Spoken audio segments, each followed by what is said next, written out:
John Carroll University, especially those of you that are coming from outside of the community. My name is Mindy Peden. I'm an associate professor in the Department of Political Science.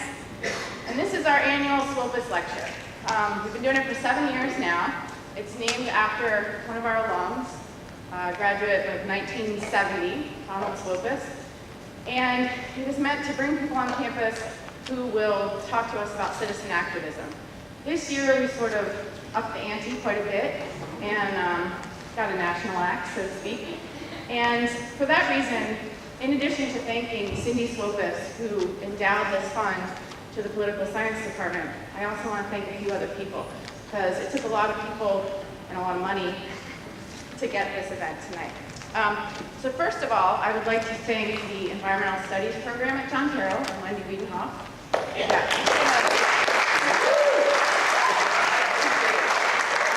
Also the Olympic Scholars program and my colleague Linnea McAndrew. Peace, Justice, and Human Rights program, and Dr. Rich Clark, who runs that.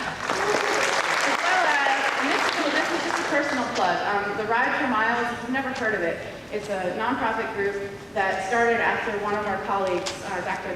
Miles Coburn, passed away in 2008, sorry, and was hit riding his bicycle. He was an avid environmentalist and a beloved biology teacher. And the Ride for Miles gave a significant amount of money for this event because they believe in environmental causes. And that is also this Saturday, so if you're interested, please go ride your bike in the Ride for Miles. Thanks for this program. Next, I'm super proud to say that this event is also co-sponsored by the Cleveland Institute of Art, the department, of Culture and Creative Media. And, in more ways than one, and my friend Sarah Paul, who did so much to make this happen, so thank you. In addition, we have crisis mapping program here at John Carroll, which is a unique program that John Carroll has, and Dr. Jen Zemke, who started that. The Department of Sociology, Communications, the Program in Applied Ethics, and the Humanities program. So that's it. That's all I'm going to say about that. But what I would like to say is that what it says to me is that this community cares about what the yes men have to say. And so that they have come together to bring these wonderful artists, activists on our campus, and I'm honored that they're here, and I'm very appreciative that they've come all this way from lands far away, like Greenland and Scotland. And anyway, I'm really pleased to introduce you to these amazing activists, Mike and Andy, not the real names, but whatever. But yes, thank you for coming.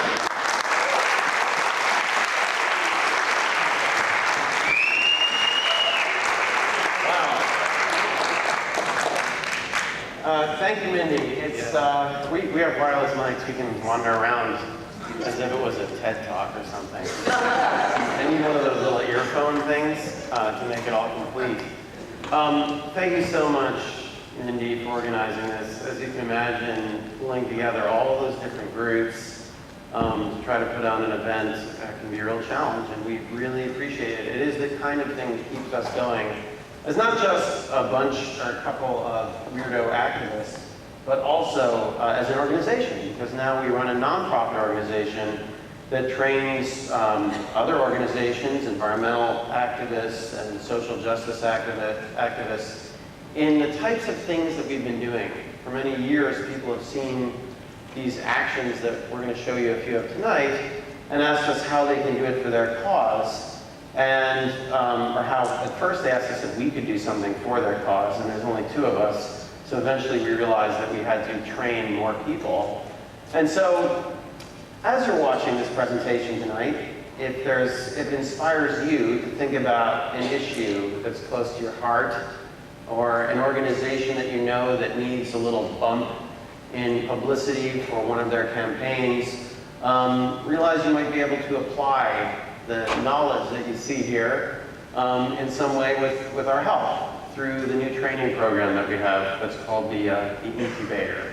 Yeah. So you can talk to us about that afterward. But tonight, we have some entertainment for you. How many people are familiar with us? Can I see how many people have seen, we're going to start from the beginning then. It's kind of like, for us, we've been doing this for about 20 years. And so we imagine that if we were a band, we'd be playing the new songs, but we'd also have to go back to some of the greatest hits.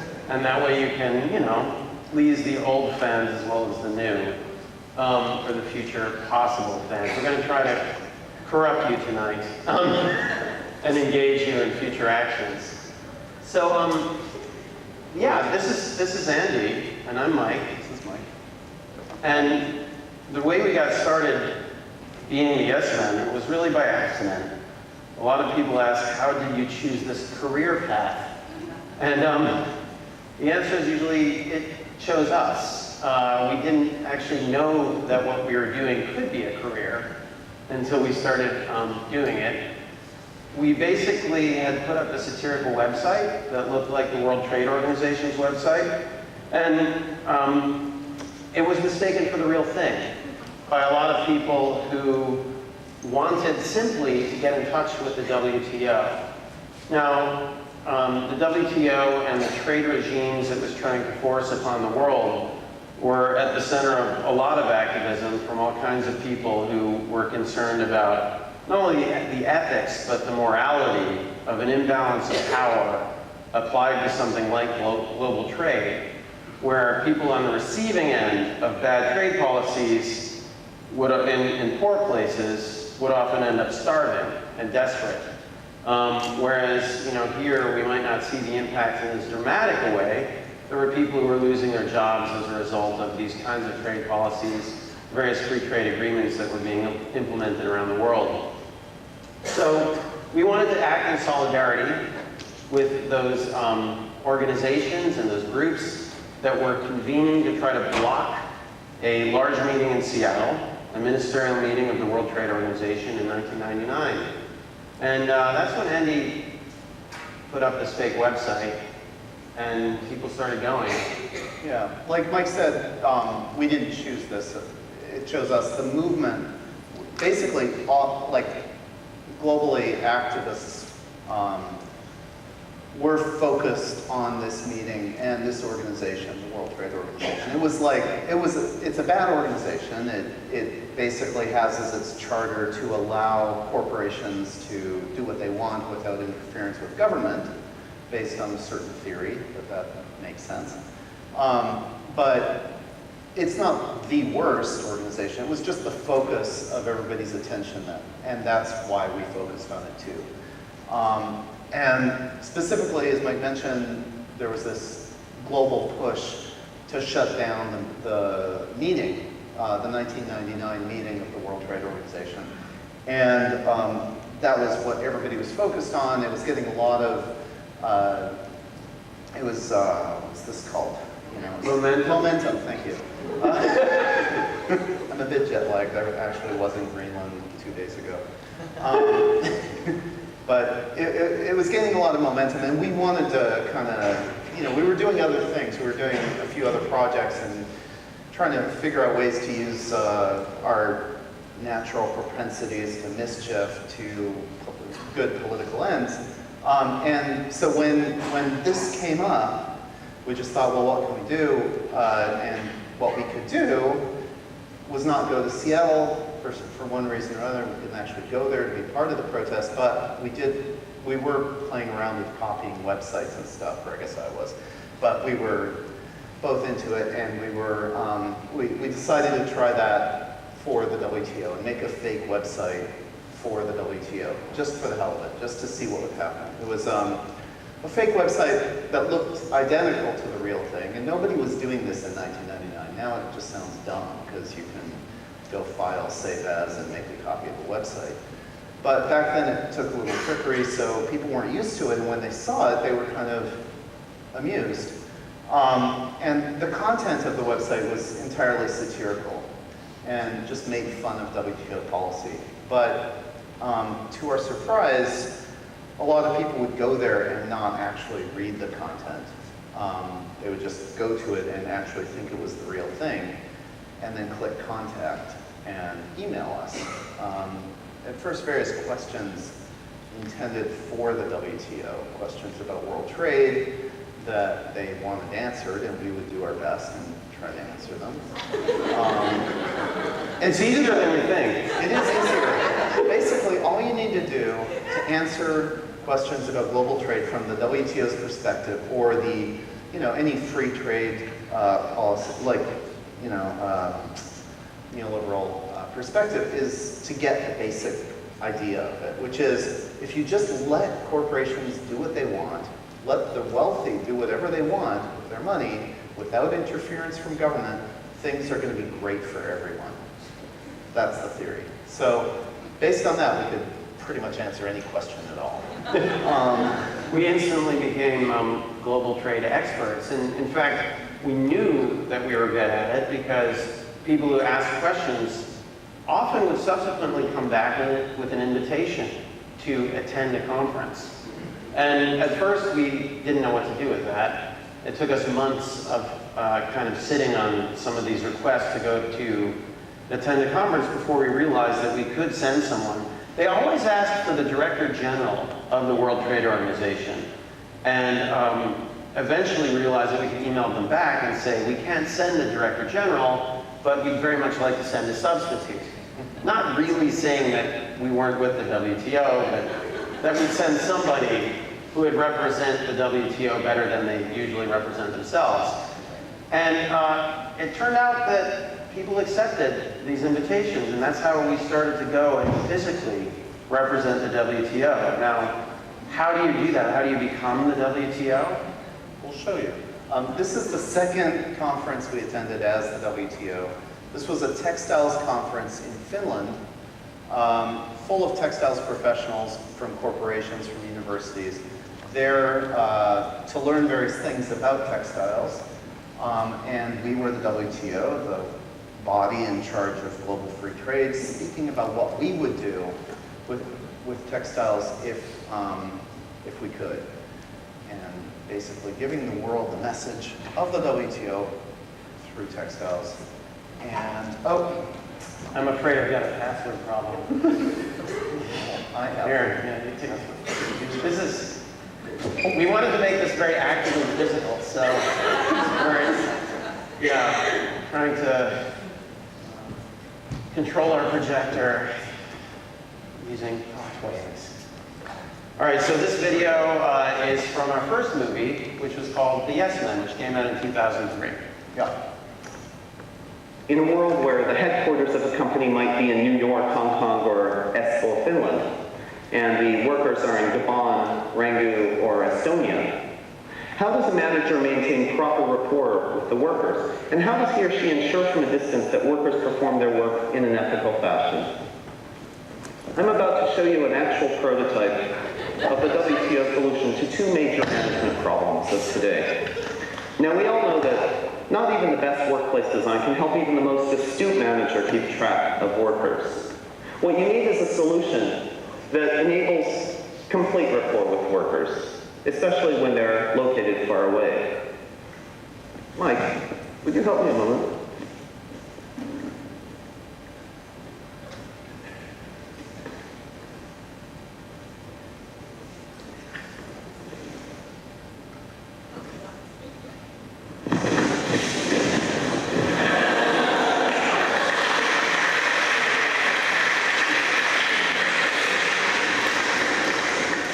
Thank you. This is much better, much more comfortable. This is the WTO's answer to two of the major management problems, and we're calling it the management leisure suit. It's the two problems again: how to maintain close rapport with distant workers, and how to remain comfortable and increase leisure activities. How does the management leisure suit work, besides being extremely comfortable, as I can guarantee you? Well, allow me to describe the suit's core features.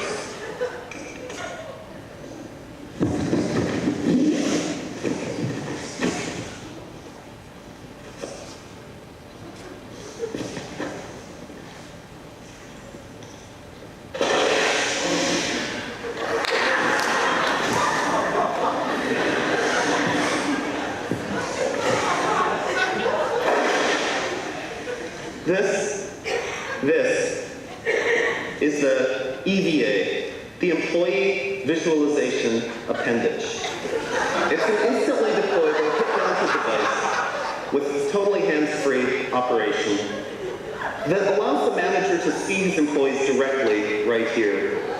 Signals communicating the exact amount and quality of physical work are transmitted not only visually right here, but directly through electric channels implanted directly into the manager. The workers, for their part, are fitted with corresponding transmitting chips that are implanted humanely directly into the shoulder. But the other equally important achievement of the MLS has to do with leisure. In the United States, leisure, another word for freedom really, has been decreasing steadily since the 1970s. The management leisure suit permits the manager to reverse this trend by letting him do his work anywhere while remaining in complete touch with the workers, physically sensing what's going on in the workforce on the floor through channels implanted directly into the manager. Again, the manager sees the employees, but also feels what they're feeling and can select where to focus in the workplace environment. So, in conclusion, I'd like to ask, is this a science fiction scenario?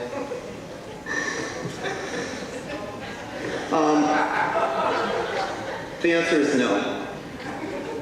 Everything we've seen here, everything we've been talking about is entirely possible today. We can always look forward on the highways of progress towards ever new horizons with cooperation and mutual delight in the fruits of prosperity. I'm very excited to be here.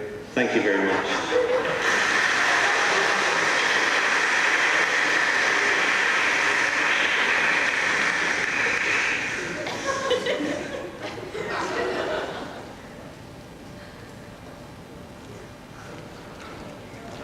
Okay.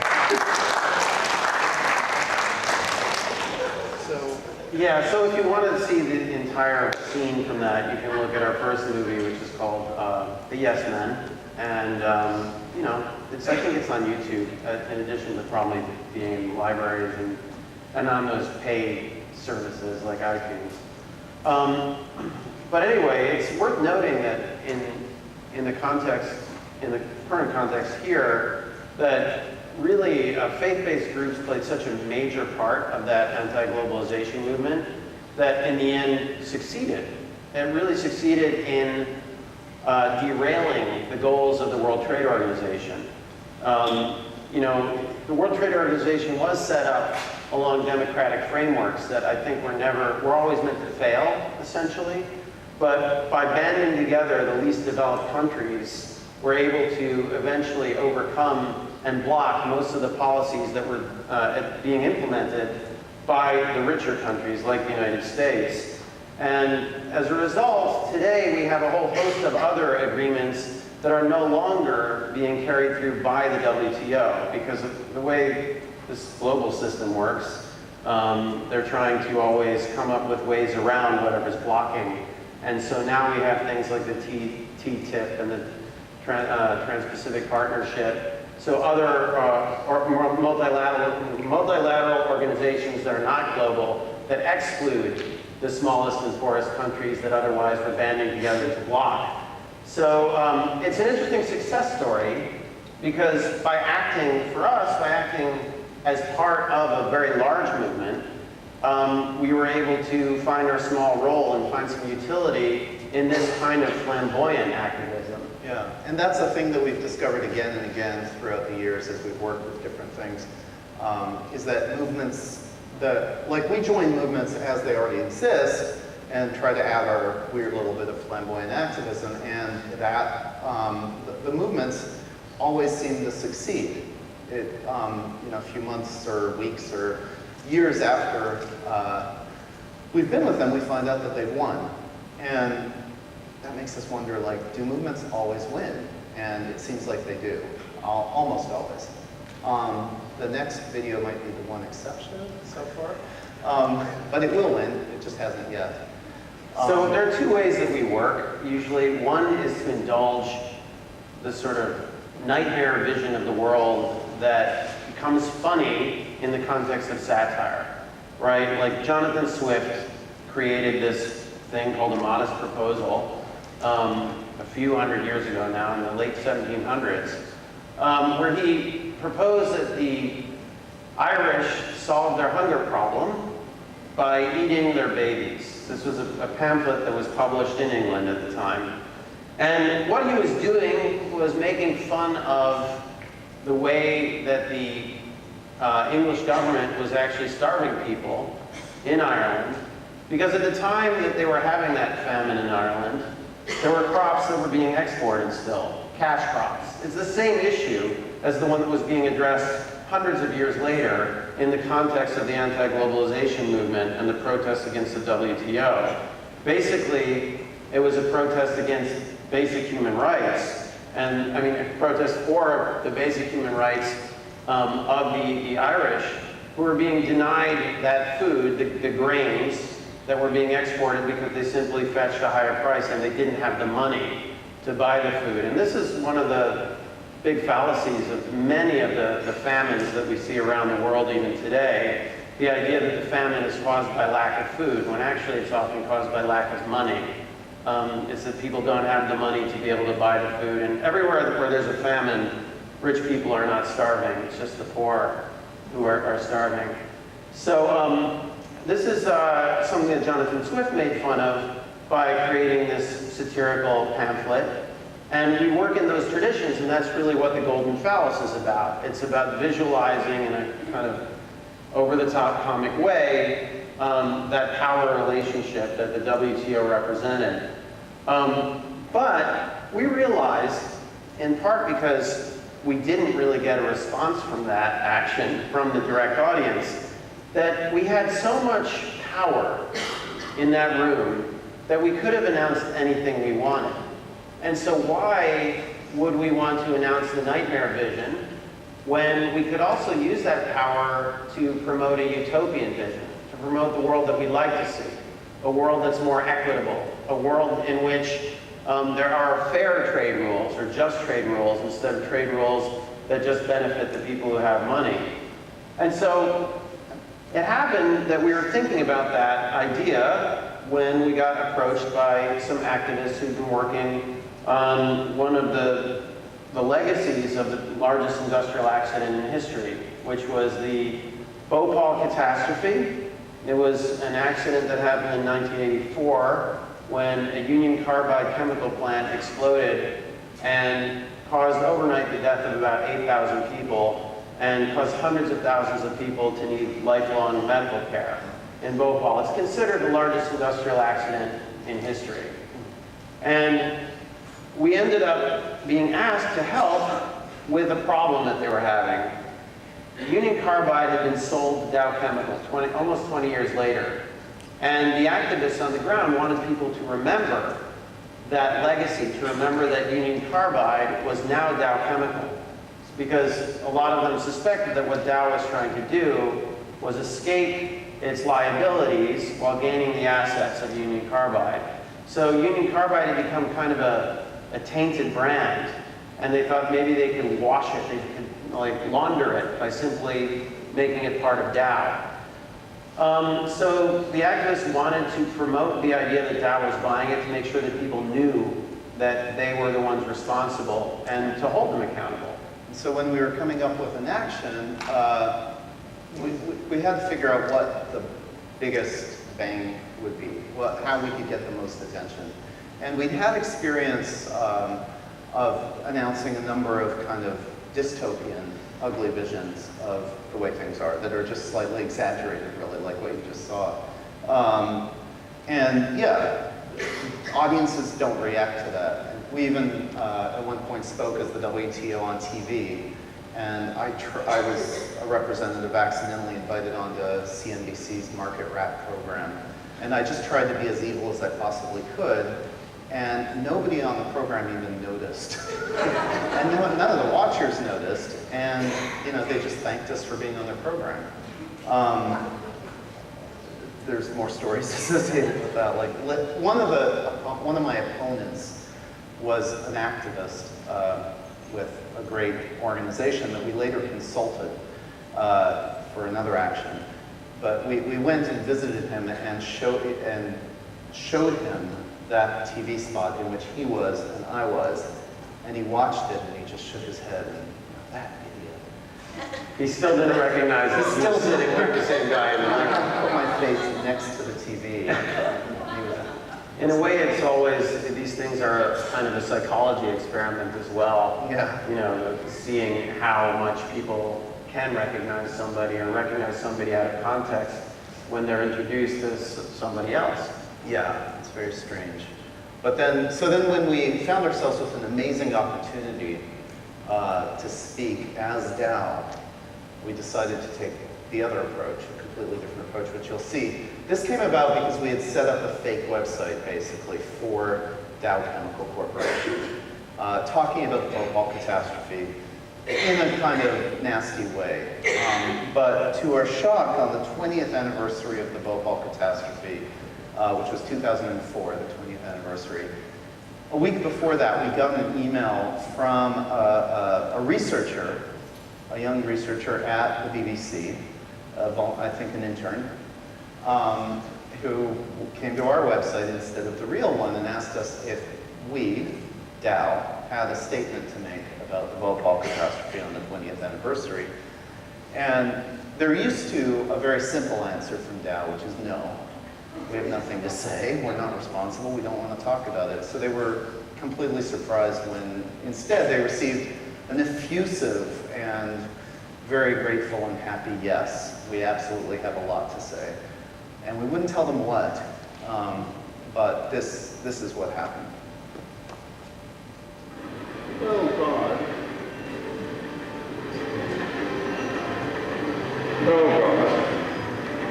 When we acquired Union Carbide 3 years ago, we knew what we were getting, and today we are prepared to do the obvious. Let's see. Don't film too much when we get there, I think.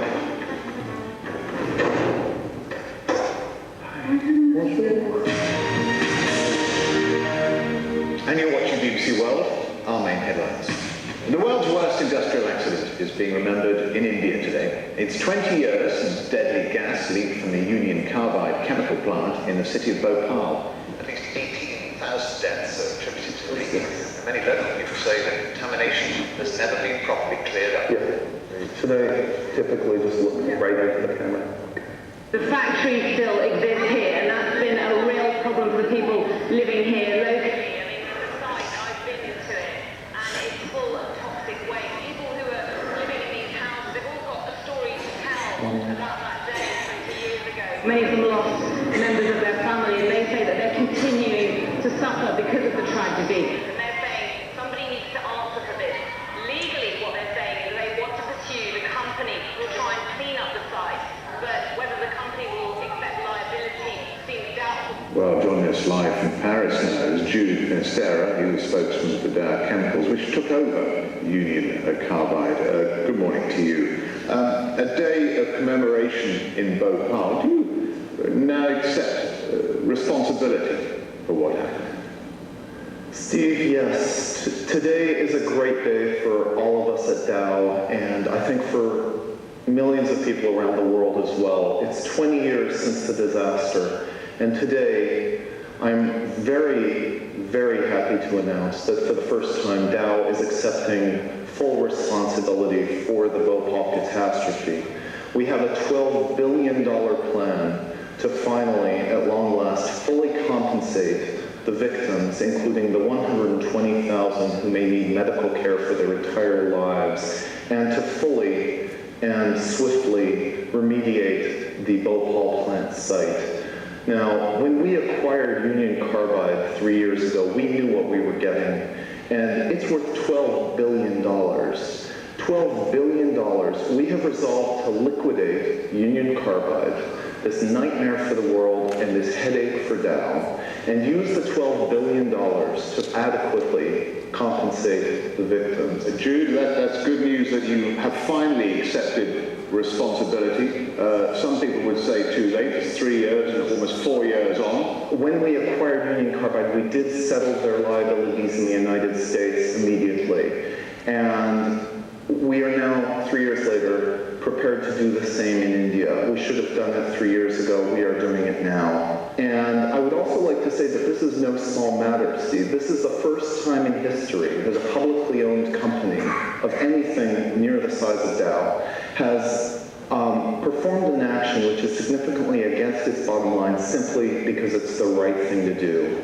And our shareholders may take a bit of a hit, Steve, but I think that if they're anything like me, they will be ecstatic to be part of such a historic occasion of doing right by those that we've wronged. Just to reiterate what Jude Finisterra, the spokesman for Dow Chemicals, has just said, he says that Dow Chemicals now fully accept responsibility for the events in Bhopal. Great. That's it. Great. Now, they want radio. I can tell you one thing. We're not going out of business. We will continue to make profit. We will simply make slightly less profit than normal. But we are doing the right thing. We're comparing here, though, the value of money to the value of human life, and there is no comparison. It's a good thing to know. Exactly. I mean, how often does Dow get through, you know? I wouldn't want to be a Dow spokesperson otherwise.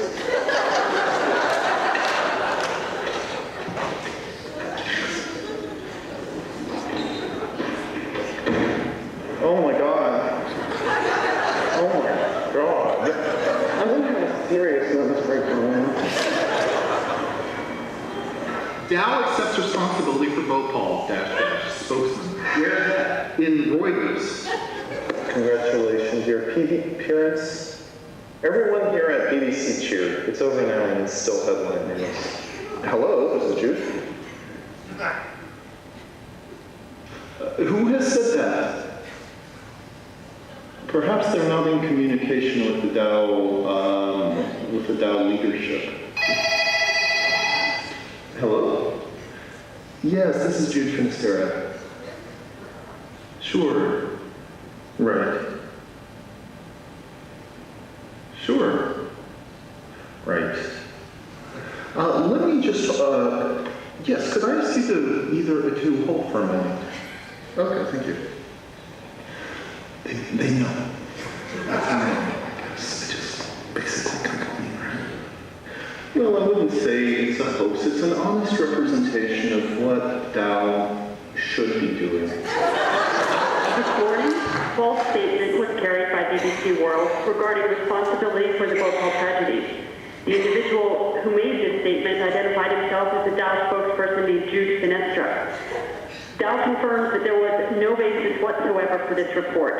Well, earlier today we carried an interview with someone purporting to be from Dow Chemical, a company which subsequently bought the plant from Union Carbide. This interview was inaccurate and part of an elaborate deception. Take a look at this now. Look at this. This is the top of Google News. Dow said on Friday there was no basis whatsoever in a BBC World Report saying it accepted responsibility for India's Bhopal disaster. That's a funny sentence. The hoax was an elaborate one involving a fake website. Dow Chemicals was quick to issue a series of statements denying all knowledge of Jude Finisterra. Well, tonight backtracking because of this man. We're going back to the BBC television studio right now that we were at this morning because they want to talk to us. So, okay, what do they want to know? Let's go see.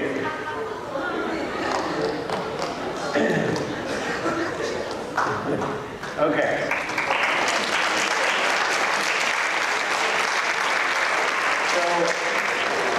So, one might think after this, we were sitting there in Andy's apartment in Paris, and we were very excited because we heard on the news that Dow lost $2 billion in 20 minutes as a result of this announcement. And at first we were gleeful about that and thought it was really great until we realized what it meant. Because, Dow was doing the right thing. Everybody agreed. We couldn't find anyone who didn't agree that Dow should clean up their mess in Bhopal, that the victims should receive compensation, and that the plant site should be cleaned up because the groundwater contamination from the site that they never cleaned up was now causing all kinds of problems, health problems for, young people who were being born, for an entire new generation of victims. So, so it was this kind of realization that we put our moral imperatives, our ethical decisions in the hands of a mechanism that didn't have any of those kinds of barometers. I mean, we're putting all of those responsibilities in the hands of the market. And the market doesn't reward good or bad behavior, it rewards behavior that makes money. Very often, that's bad behavior. Yeah, and in this case, it was the bad behavior. The good behavior was punished, and then as soon as it was revealed to be a hoax, it was rewarded with just $2 billion coming right back. And that it was sort of a test case. It was sort of an experiment that we didn't know we were doing. What if the CEO of Dow had actually made that decision that they were going to do the right thing? They would have that stock value would have kept plunging until basically the company went out of business and everybody was fired who had made that decision. So there's a really good reason that companies don't make decisions like that. But there is one way to achieve that sort of a result. It's to actually legislate that sort of behavior. Like if Dow had to take responsibility for its crimes, if corporate crimes were actually punished the way human crimes are, then corporations would do the right thing because they'd have to. And they wouldn't be punished by the stock market because they would all have to do that. So the way forward is very, very clear and simple. It's just how to get there is a little more difficult. But this is maybe a good point to pause and see if there's any questions. And we've got some more videos and some more stories, but maybe if there's something to clarify, something that's not clear, or if you just want to know something that you don't. Yeah. So I have two questions. First is, why do you guys keep changing outfits? And the second is, how are you guys not in trouble? How are we not in trouble? Why are we changing outfits? That's the hard How are one. we not in trouble? That's the easy one. The first hard one. The first one's hard. The second one's easy. We're not in trouble because, well, for what? You just left me with the hard one. Yeah, you're Why are gonna. we changing outfits? Yeah, that's all you. Okay. Why are we in trouble? Not in trouble. Why are we not in trouble? Because why would we be? Well, it's funny though.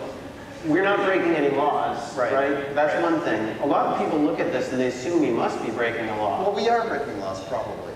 Which? Don't know. It's not See? clear. It's not clear. He's not a lawyer, but... But lawyers don't know either. No. They think we may be breaking laws, but they don't know. We have never been prosecuted. We've never been criminally prosecuted by anyone. We've never been charged with a crime anywhere in the world. And we've done this mostly in Europe and the United States and Canada, but we've never been charged with a crime. And usually when somebody breaks the law and is very public about it, they're charged with a crime. So that leads me to believe that we're not breaking any law. Okay. All right, I'll buy that. Yeah, I don't know. It's another experiment we've been doing. But even if we were breaking the law, it kind of wouldn't matter. Well, it would depend on which law we were breaking. It's important to remember in this context, when you are an activist and you're fighting for something, social justice, for example, you may need to break an unfair or unjust law.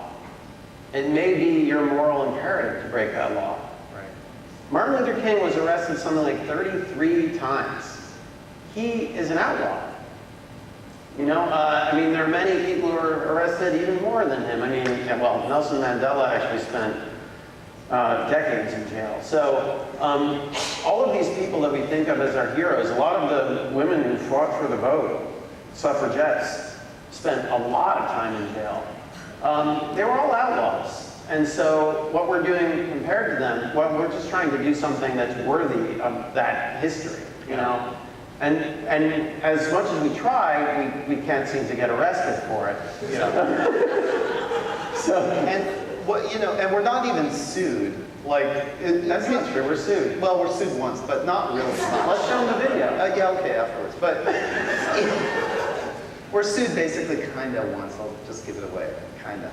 But not really. And the reason is, you know, we've done this maybe 20, 30 times, I don't know, this kind of thing against corporations, various targets, governments as well, just, you know, we do this. And we've only been kind of sort of half sued once.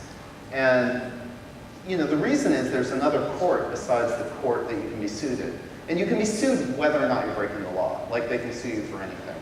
But in our case, we're neither criminally prosecuted for what we do, nor sued, except this half once. Because there's another thing that's called the court of public opinion, which is of more interest to corporations than legal court, ever since they discovered that it really matters. There was a case in the late 90s, there's a movie about the McLeibel case, where some activists went out pamphleteering about McDonald's and their terrible practices, and the low quality of their food and bad employment and so on and so forth. And McDonald's turned around and sued them. And 10 years later, after a very protracted and extremely public, high-profile court case, the activists won. And McDonald's quickly changed its menu, made a whole bunch of websites, and you know, pretended to actually be doing something good. And I mean, the one kind of slightly good thing they did was provide salads. Big deal. But you know, the point is that what's more important about that is that it set this precedent where corporations know they can't mess with activists who know how to use the media, because they'll be ridiculed for it. So that's one of the things that we deal with in our workshop, is talking about, this education program I was talking about, we stress heavily how to best, you know, use the media, how to become your own media producer. Increasingly over the years, in the last couple of decades, we found that it's not so much mainstream media now, it's social media, and often if you get something going on social media, it would get picked up by the mainstream anyway. So you really have to be your own journalist. You have to be your own, you know, TV team in order to make sure that your actions, if you're doing this kind of action, gets covered. So as for being sued, Andy keeps saying we were half sued. I think it just feels that way because we never actually saw our day in court. But we were fully sued. Okay. Is it sued or you're not sued? You're fully sued by an organization that doesn't really have to care about their public image, because they serve the richest people in this country. It's called the U.S. Chamber of Commerce. It's not part of the United States government.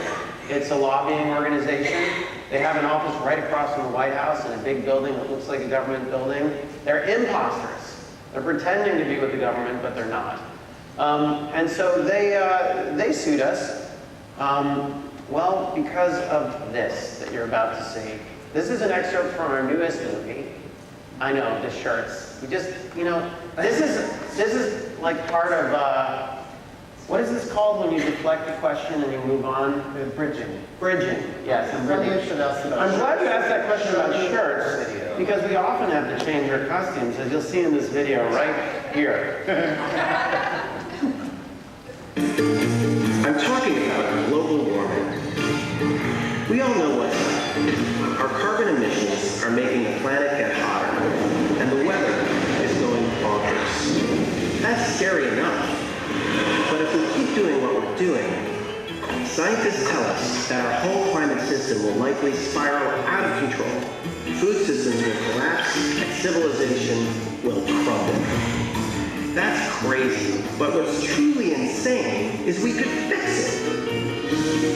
Within our lifetime, we could replace all fossil fuels with renewable energy. So why aren't we doing this? Because the fossil fuel guys have hijacked our political system. They spend millions every year to convince us that there's no alternative to oil and coal. There isn't even one study that can be produced that shows that carbon dioxide is a harmful gas. The notion that CO2 caused global warming is probably the greatest hoax ever perpetrated on the American people. These guys got elected with help from the U.S. Chamber of Commerce, which sounds like a government agency, but it's actually the largest lobbying organization in the world. The chamber is heavily funded by big oil and spends huge amounts fighting on their behalf. I'm all for green jobs, but we still need 20 million barrels of oil every day in this country, and a lot of natural gas, and a lot of coal. Now the chamber was trying to block an exciting new climate bill that Obama was supporting. What could we do to stop them?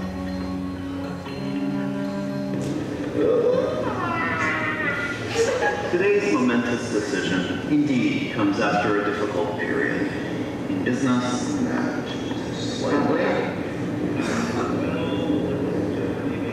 Oh God. Seriously? What does that mean? I'm supposed to do this alone? We had rented a room at the National Press Club so that DC journalists would show up for our big announcement. This is the about 20th time I've done this probably, and just as nervous as ever.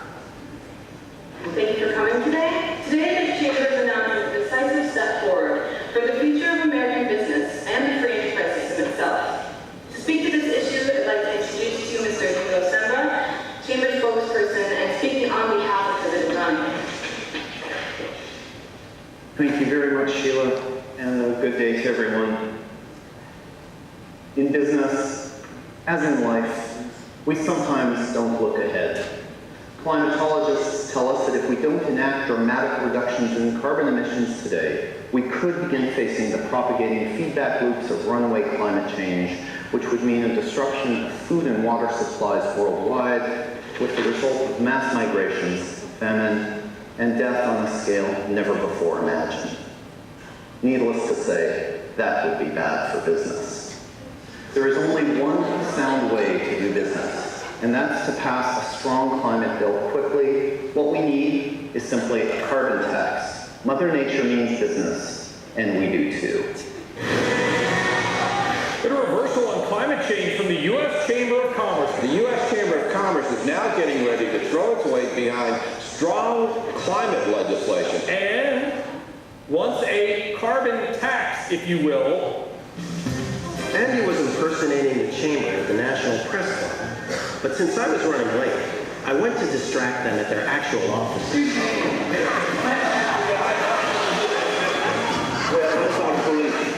They're calling for a squad car now. They got these things on the Is Eric coming down? Yeah, I'm with Eric. With who? Eric will fund the ticket home and get him down there. Come on.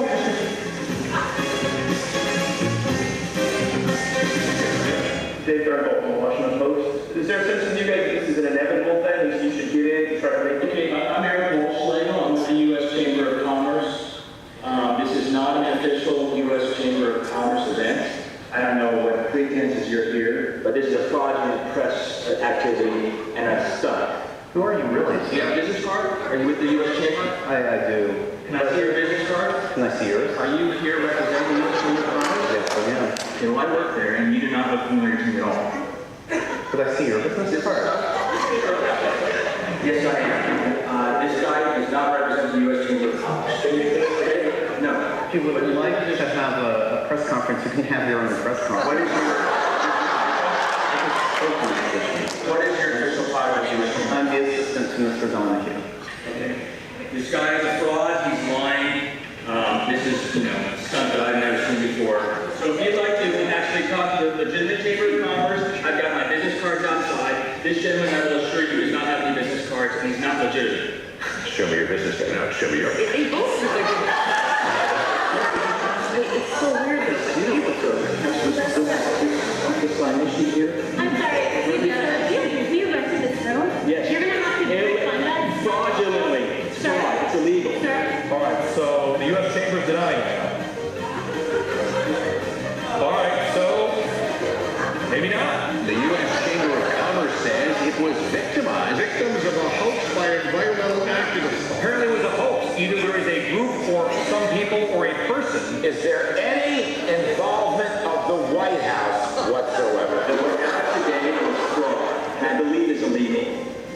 to misrepresent an organization and institution for the purposes of trying to advance climate change legislation. It seems very disingenuous and very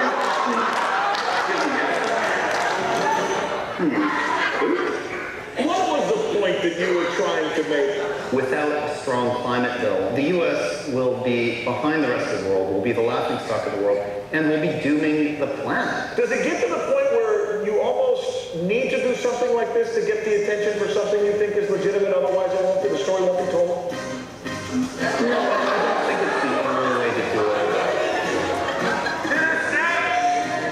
When thousands vote with their feet and put pressure on government.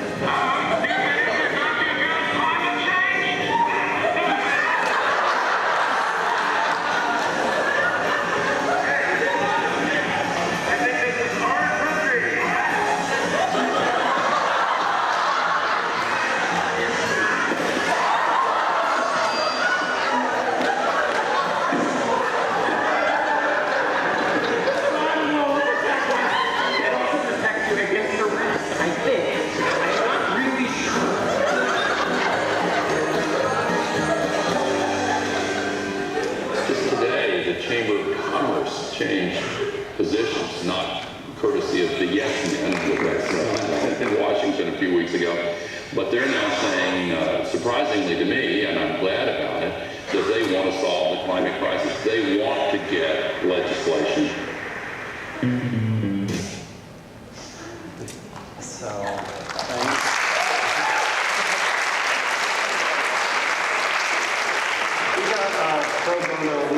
From the Electronic Frontier Foundation, an amazing organization that then brought on, some other pro bono legal help from a big firm in DC. And so, yeah, it ended up not being a big deal for us to be sued, although it did take 4 years. Eventually, the chamber chickened out. They withdrew the case. Just as it was about to head to trial, a new judge took office and decided that this case was interesting. And we were kind of all pretty excited about the potential of going to court with it. Because that would set a precedent. It would mean people could definitely, absolutely do this without fear. They can anyways, but that would be a legal, ruling. But it didn't happen. They dropped it right as it was about to head to court. So if anybody has any connections to somebody in a corporation and you could convince them to sue us, please help us. Because we lack having ever been to court on trial. We've pretty much given up on that. Yeah, it's really sad. It's also, I think, as an activist, it's important to remember that it could be part of your strategy to end up in court.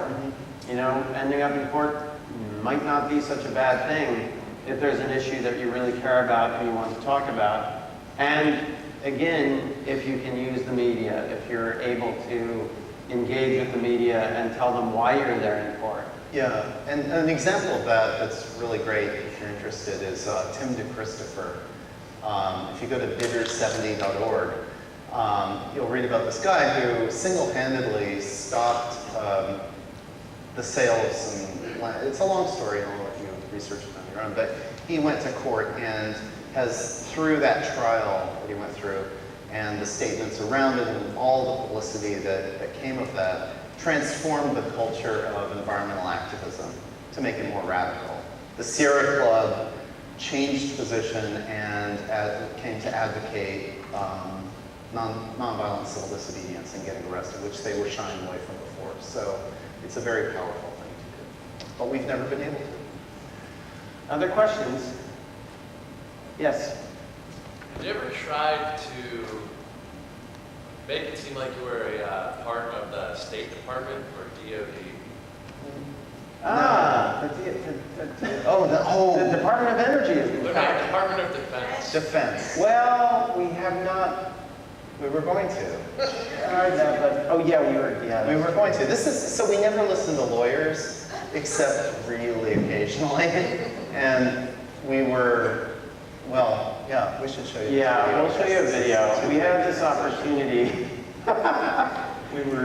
We had an opportunity to represent the U.S. government, and we decided that we were going to be the military, and that Andy was going to be a general. I had actually thought that was a great idea because I thought it was going to look great to have him in a general's uniform. But then we did have one where... pretty good. But yeah, he wasn't so sure. I was a little, I had some apprehension about dressing up as a military officer. Especially at an event with other military officers. Yeah, this was who know about how the military works and would probably recognize when you didn't salute the right way, or, you know, there's all these codes that you would learn in that context. It was going to involve like too much training, and I'm not actually a good actor, so that was one of the things. And the other thing is that our lawyer said, well, you could in theory end up in a military court for impersonating an officer here, because you are pretending to be a real military officer, and you know, depending on the whims of whoever is sitting in the court, you could be thrown away for a long time. And he had basically no idea what to do in such a situation, nor did we. Like, you know, I feel we have impersonated the U.S. government a couple of times. Housing and Urban Development, we posed as the Department of Housing and Urban Development and announced a sweeping new plan for New Orleans. Stuff like that, but we've never posed as the military. So this, but we came up with a solution, which was to not be the military, but to be the Department of Energy. And so we're going to show you this clip. It's the final scene in our new movie, it's basically about finding a renewable energy future for the country that makes sense. And we go to a Homeland Security conference. You're going to see it, and you know what better thing to talk about in Homeland Security than the thing that has the most potential for destabilizing our security, which is climate insecurity, which leads to food insecurity, which leads to, you know, all these different potential disasters. So yeah, here we go. One more clip. Thanks for queuing it up for us. So we have to work. Yeah. Get back in the saddle. All right. I mean, cheers. Cheers. To saddle. Yes.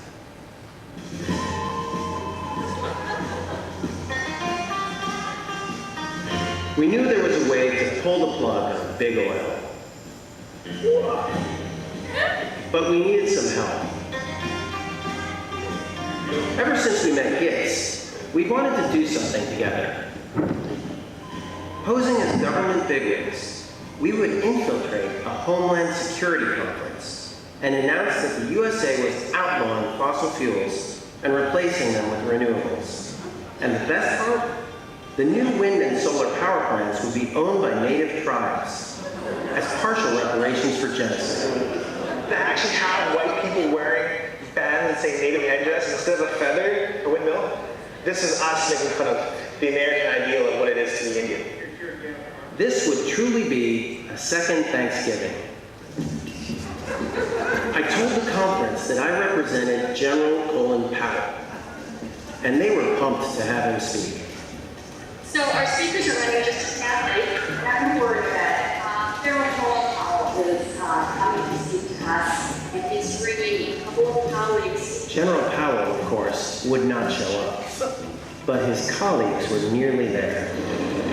Oh my God, you guys. It's not going to be a total giveaway. No. Is there a way to, like, you know, maybe make it a little less like it is? You see it? Well, the admiral, and he's followed by the deputy of the Secret Service. So you've got two, like, exceedingly senior people. Okay. All right. Well, I'm going to just confirm with them because it's so late. I'm beginning to wonder what's going on.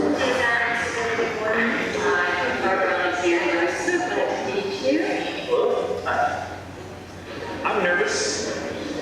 Me and Tia are sitting down. We're trying to make small talk. Have you tried yoga? No, that shit. I need to. I'm having a hard time finding the yoga pants that'll fit.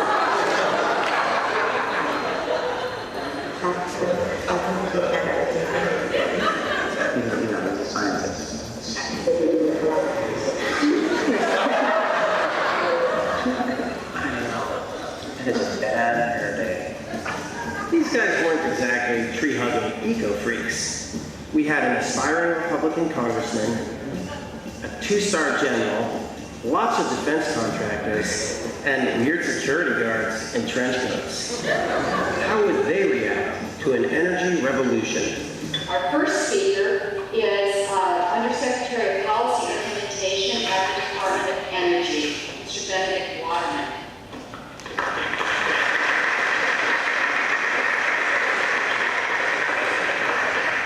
On behalf of the Department of Energy, I'm very excited to announce today a great new plan that will do nothing less than convert the United States energy grid into one that's powered entirely by renewable sources.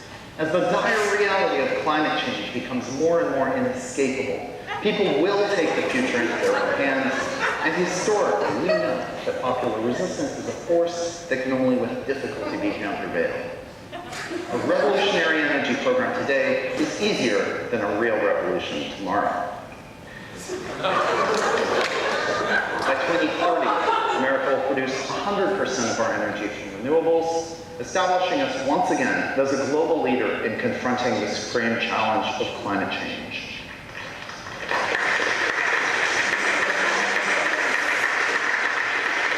We're excited to be working with the Bureau of Indian Affairs and some of the largest tribes from Arizona to the Dakotas to site major wind and solar facilities that will provide a large chunk of America's power. The tribes will own these facilities. It will provide an enormous stimulus to the economy and great resilience in the face of future threats. It's time for a second Thanksgiving.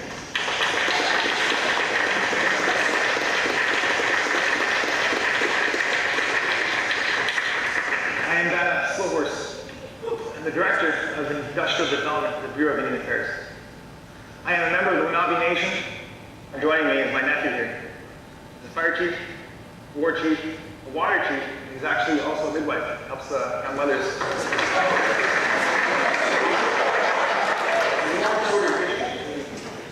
The Americans and leaders, it always hasn't been a beneficial relationship, at least not to us.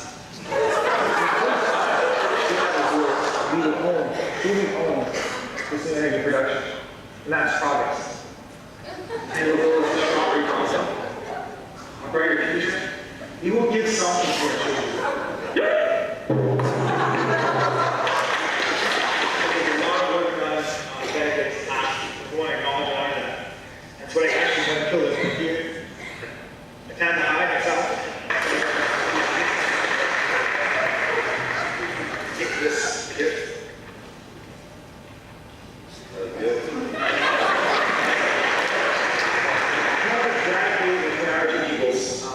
We want to acknowledge the round downs, and I encourage everybody to join us. Yes. Form a circle around all this is possible. All the way around. Yeah. We'll go all the way around. Yeah.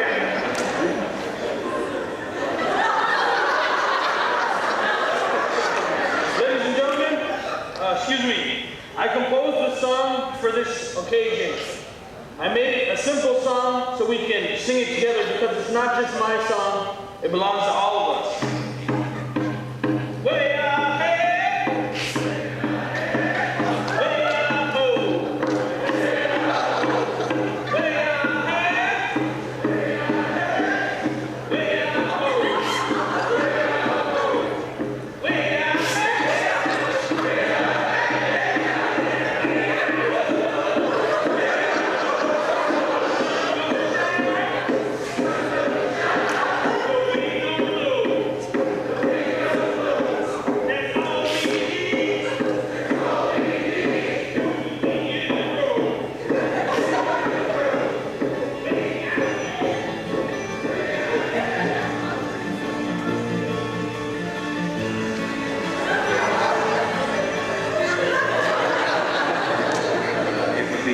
worthwhile, and get an opportunity perhaps, chat with you or just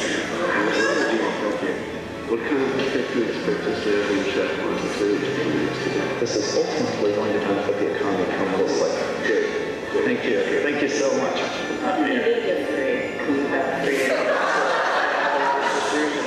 And grateful nieces and nephews. Definitely. We're part of the members growing. We're a large business, but very interested to see how we exploit this novel cause. Fantastic. So excited. Yeah, this is outstanding. I feel really good. Thank you very much. Professor Private, from Northrop Grumman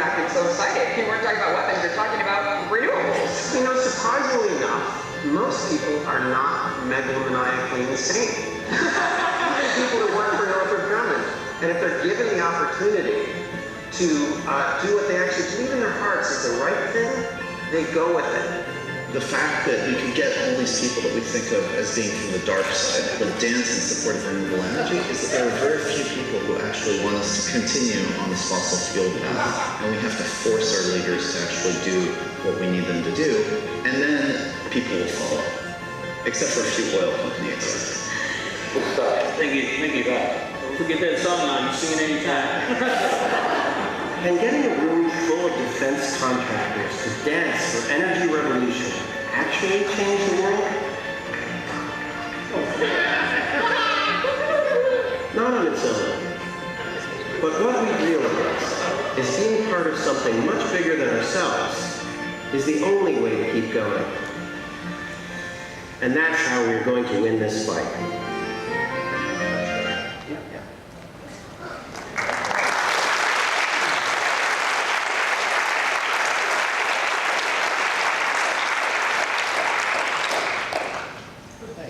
Thank you. So I want to circulate, we have a sign-up sheet here, and I'm going to send it around the room. One of the things I want to point out is that several of the people who helped out with that action and who ended up coming to the event were just people from our mailing list. What we do when we're going to go do an action somewhere is we email people on our mailing list and say, hey, do you want to join in? Do you have any special skills? Can you help? And we're actually doing that on a larger scale too by connecting individuals in cities who want to participate in something together, but don't necessarily know that each other exists. So we've got a big mailing list because we've been doing this for about 20 years and we've been collecting emails all along. And we've been using our mailing list for this purpose ourselves all along. And what we're doing now with the incubator program that Mike mentioned and other things is opening that to other activists so that people in general can do these kinds of actions and use some of these connections. But we've been doing it for decades. In fact, in 2004, we emailed our list when we were coming to Cleveland, Ohio, and one person emailed back. Actually, several people emailed back, but one of them seemed really cool, and that was Mindy Peden. And she actually offered us a place to stay and lots of help. And we ended up doing a couple of actions with her that we could show a video of.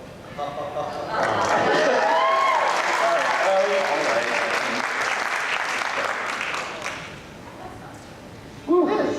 Yeah, this time machine here. We'll go back one decade. This is one we rarely show. I think it's really good. Okay. So this is. We were traveling around the country, it was 2004, and there was an election going on, and we decided that what we should do is go around in a giant bus as the Bush campaign. And this is one of the numerous things that we did as the Bush campaign here in Cleveland.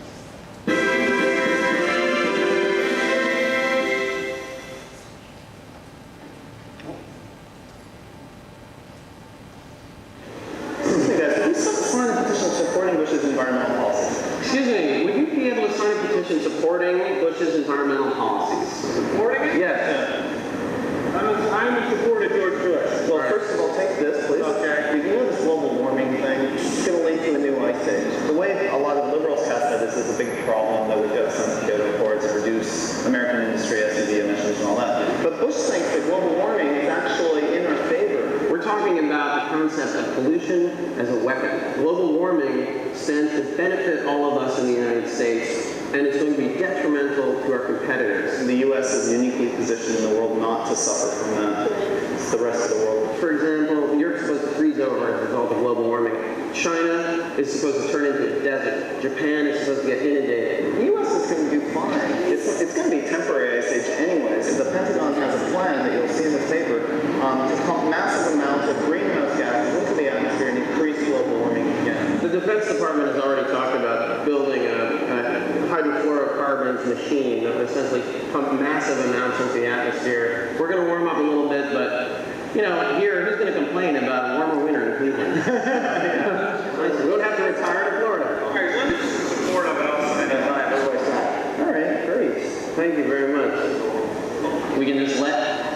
climate change didn't work for us, and our competitors will either freeze or burn up. Yeah. Thank you very much. You too. All right, thanks a lot. Oh dear. Oh dear. Yeah. That, by the way, refers to a real Pentagon Commission study that, when we mentioned about the hydrofluorocarbons machine and so on. That's not fiction that we made up. It's fiction that the Pentagon made up. And if you Google abrupt climate change scenario, that's the first result, is that paper that they published in 2003 about what would happen with climate change, abrupt climate change. You don't actually see the whole bus that Andy was talking about during the introduction because it broke down.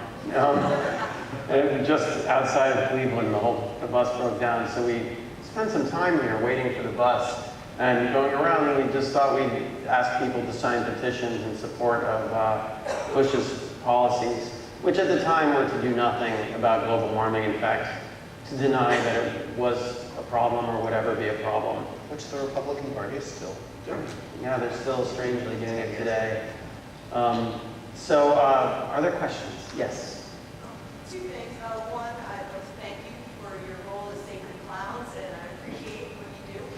And in that, I'm asking, so a lot of you use a lot of Tommy to make hold up a mirror to people. And I'm wondering, in any of these actions, have any people that have attended and been duped, so to speak, ever contacted you and said that they opened their eyes or that something's changed? Or I'm just curious. I mean, people have contacted us several times after these conferences, and sometimes right there on the spot they come up and say, very funny. It has happened. Most people not. Most people don't realize that anything has happened, but some people do, and they like it. We've gotten emails too from people. I'm not sure we've opened their eyes. I think they probably already, were on our side, and they just happened to be there, and they enjoyed what we had to say. And the audiences that we speak to in these conferences and so on are not our target. We're not trying to change them. Yeah. It's like, yeah. No, I wish I could say yes. In the first movie, at the very end, you guys were in a college auditorium and you were giving out whole burgers. And finally someone says, why are you talking? Someone calls you out on it. And I'm wondering, because you don't see that happen very often, and I was thinking about that. Yeah. Well, what we have learned over the years is that people who see the movies do sometimes find that it makes a big difference for them. At least that's what they tell us. So they'll say, for instance, they saw the movie in a high school class or in college, and they decided to become an activist. So that kind of thing we get fairly often, and that, in a way, is really what lets us know that it's working. Because those audiences of business people, like let's say, for example, in this last scene that we just watched before the climate petitions, the one where we're impersonating the Department of Energy and the Bureau of Indian Affairs, I mean, those guys, they work for defense contractors, they work for the military, but they know the difference between right and wrong, and they were really thrilled to be able to work on the side of right. A lot of them are scientists and engineers, and they understand climate change, they understand what's wrong with it. They understand that they're complicit, and they would like to have the license to do the right thing. And so when they saw that as a chance, they felt a kind of euphoria that you see at the end there. I mean, they weren't just dancing because, Gitz basically forced them to, which, I mean, that was true too. They had to be polite, but they also, you can see in their answers, were thrilled about it. But, we're not actually changing their minds. They're already with us. It's just that they need like license to go there. But there's a lot of people who come up and see the films and decide that they're going to become active participants, in movements. And that, in a sense, is the goal, because change also historically doesn't happen because you have a majority of people who've decided to support something. It happens because you have a vocal minority who are really pushing very hard and working hard to make change. The civil rights movement was not won by a majority of the population of the United States. It was won by a very vocal invisible minority. With truth on their side. Truth is really powerful. So do you consider sort of James O'Keefe or even what's happened this past summer with the Center for Medical Progress, who are two conservative groups who infiltrated both ACORN and Planned Parenthood, do you consider them sort of working in the same way as you to bring light to their causes? No.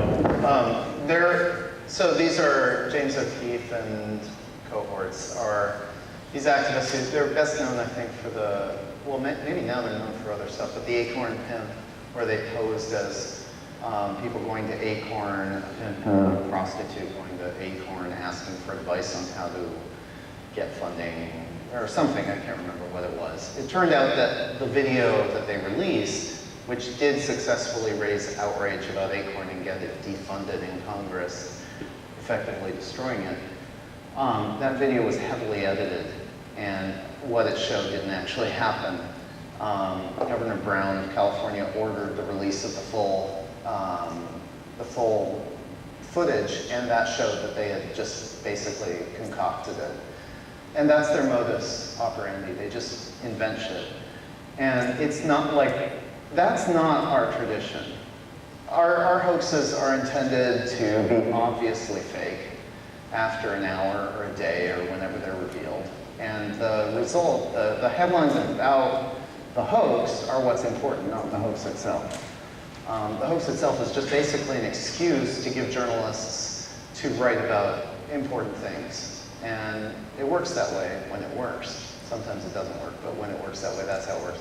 Their work is more in the tradition of Nixon and COINTELPRO and Watergate. It's like concocting fake things to affect policy and affect history, but never revealing that it's fake. Like really just cheating people out of truth and using this falsity to get a result, tricking people into doing something.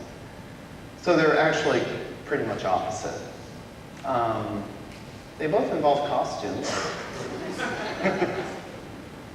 Yeah, I mean, people sometimes mistake these things for one another because we both lie, but we reveal the lie. We reveal the lie, and then you can decide whether the lie is in the service of an unjust power relationship or whether it's trying to fight against that. And there's plenty of historical examples of good lies. Like, I often think about that guy Schindler, that asshole liar, who, saved all those Jews by lying, to the Nazis. That's clearly a case of a good lie, and I would never compare the type of thing that we do to that, except to make that point, that a lie on its own is a lie. It's not bad or good. Yeah. It's how what it serves, what purpose it serves. And another difference is basically the object of the joke, the target of the joke. The lie that in our case is revealed quickly and theirs is not. In their case, who the joke is on behalf is of the powerful, and it's against the weak. And in our case, it's always the opposite. It's just not funny to make fun of the weak. People who don't have political power in society, making fun of them is not funny. Jokes aren't good. It's only funny if it's making fun of people who really can buy anything they want and buy power. And you have to make jokes about them. That's one of the few weapons we have. And the other weapon we have is mass mobilization, which is what really changes things. Oh yeah, many hands. Sure, right in the center. You're well lit. Yeah, it seems like we've been adapting to the new media and it's been shifting around a whole lot. It seems like it's very versatile. I'm wondering what your take is on some of the news or some of the torchbearers of satire that have come after you, such as Stephen Colbert, Jon Stewart, etc. Do you feel that what they do is similar to yours, or is it a different vein? Well, it's a different thing in that usually it's a different thing. I mean, I think Colbert has sometimes done things that are more like what we do. But, you know, they're comedians. They come out of traditions of comedy and acting, and they're really performers. We actually just set up contests that are funny. We don't actually really know how to be funny. We don't get up and tell jokes. You know, we create a situation that is funny. And I think it's a critical difference. I mean, that's not to say that we wouldn't call ourselves comedians if, for example, police come into a room and say, "Who are you guys?" Because that makes sense to them. You know, you want to be able to explain yourself in a way that makes sense to somebody who's asking, especially if they have the power to arrest you. So, you know, at that moment we can say, "Oh yeah, we're comedians like Colbert." And then they'll say, "Oh, okay, that's funny. I get it."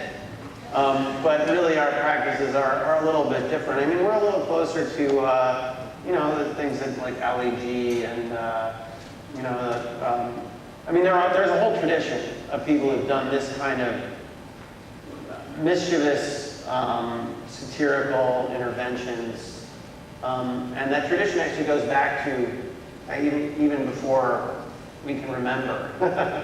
You know, all the indigenous mythology, I mean, indigenous in every culture worldwide, Europe, Asia, the United States, includes these characters that are mischievous, that are tricksters, that do these kinds of behaviors. They change shape, or they impersonate somebody else in order to reveal something about the culture and to change the world that way. So that's, yeah. Yeah, it's traditional what we do, but not necessarily exactly like Colbert or Stewart. Yeah. Have you ever thought about impersonating a personal security company or a defense contractor like Triple Canopy, the new Blackwaters that kind of did that, maybe doing anti-torture, something like that. That's why I asked the State Department or something like that, because it's fucked up and it would be cool to like undo that. Yeah, that's a really good idea. You keep coming back to this, and I think you should do it. You know, like we keep making the point, or we try to keep making the point that we actually aren't actors. All we do is set up these situations and figure out our ways to do this, and you can too. There's some resources that we should mention really quickly. Some websites, beautifultrouble.org, which has a bunch of principles and tactics and ideas for how to do this. Our own website, actionswitchboard.net, which has a cookbook section with instructions on how to have a brainstorm and how to think up ideas and how to carry out a few types of ideas. And we also have a course, basically, an 8-week course. The first one is just finishing now, and there's like 5 projects coming out of it that you should see in the next few months. And that's a resource. You can sign up for the next one. And there's also the Actipedia that we helped set up, which is a compilation of thousands of examples of creative actions around the world. And you can search on, say, Cleveland to find out actions that are in there that have happened here. So yeah, totally encouraged. Please do. Right. Yeah, good idea.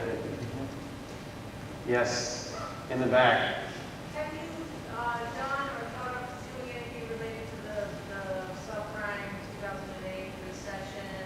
And if not, the banks or the regulatory agencies who did regulate the banks would be really happy to sue you if you did it. I think same exact answer as the last one. There are these resources that you can go to, and you know, you can do these things. That's our whole point. So you haven't done that yet? Well, we have, but you know, it didn't change everything, so you still need to do it. And you know, one other resource, it's not really so much of a resource, it's just a picture book. But I'm glad you asked about it. Bridging. We also have a book. This is actually an old book. It's out of print now, but it's about our escapades representing the World Trade Organization. And it's full of, you know, fun. It's like a little coffee table book.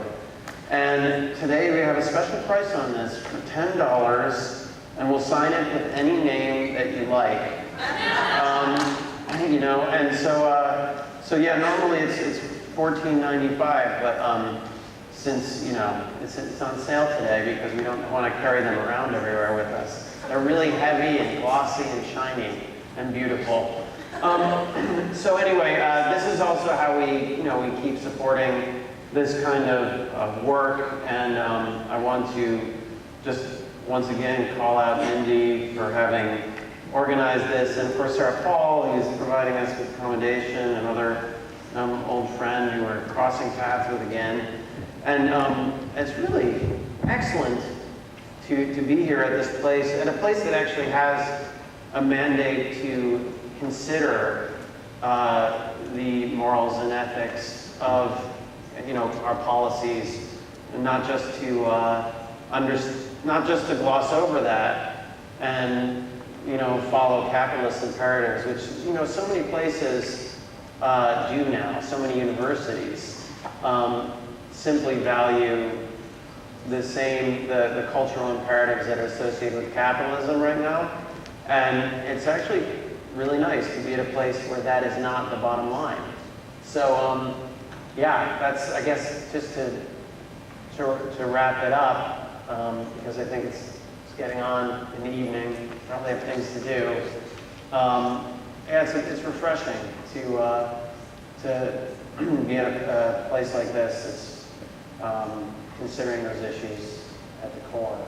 So, thank you very much. Thank you, Mimi.